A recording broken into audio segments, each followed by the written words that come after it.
Hello friends, my name is Himanshu Goyal और स्वागत है आपका मेरे चैनल में देखो और सीखो में। सो गाइस, जैसा कि आपको पता है कि अप्रैल 2021 से HSN कोड्स डालने मैंडेटरी कर दिए गए हैं।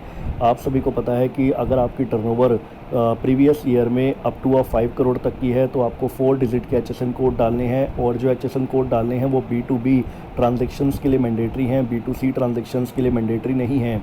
अगर आपकी टर्नओवर 5 करोड़ तक की है और अगर आपकी टर्नओवर 5 करोड़ से अबव है तो चाहे आपकी B2B ट्रांजेक्शन हो चाहे आपकी B2C ट्रांजेक्शन्स हो, आपको HSN कोड डालने हैं। और HSN कोड कितने डिजिट तक के डालने हैं? मिनिमम 6 डिजिट के HSN कोड तो डालने ही हैं, इससे ऊपर भी आप डाल सकते हैं। तो ये जो HSN कोड्स हैं वो मैंडेटरी किए गए हैं कि आपको इनवॉइस में भी मेंशन करने हैं और अपनी GSTR1 में भी मेंशन करने हैं।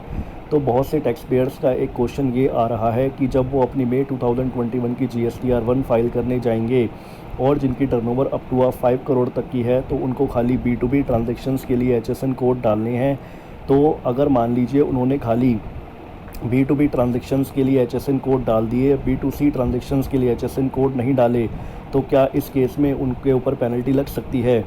तो आइए इसको समझते हैं। मान लीजिए आपकी B2B की जो सेल है वो 3 लाख रुपए है और B2C की जो सेल है वो 5 लाख रुपए है।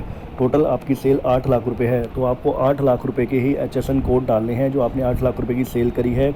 लेकिन कुछ टैक्स पेयर्स ने बोला कि जब टर्नओवर अप टू 5 करोड़ तक जिनकी है उनको 4 डिजिट के HSN कोड डालने हैं खाली B2B ट्रांजेक्शन्स के लिए। तो उन्होंने अगर B2B ट्रांजेक्शन्स के लिए HSN कोड डाल दिए, यानी कि 3 लाख रुपए की सेल के HSN कोड डाल दिए जो B2B सेल है, और जो B2C सेल है 5 लाख रुपीज़ उसके HSN कोड नहीं डाले, तो अब जो उनकी GSTR1 में जो टोटल सेल है और जो HSN कोड्स उन्होंने जितनी अमाउंट के डाले हैं उसमें मिसमैच क्रिएट हो जाएगा। तो ऐसे केस में नोटिस आ सकता है या नहीं?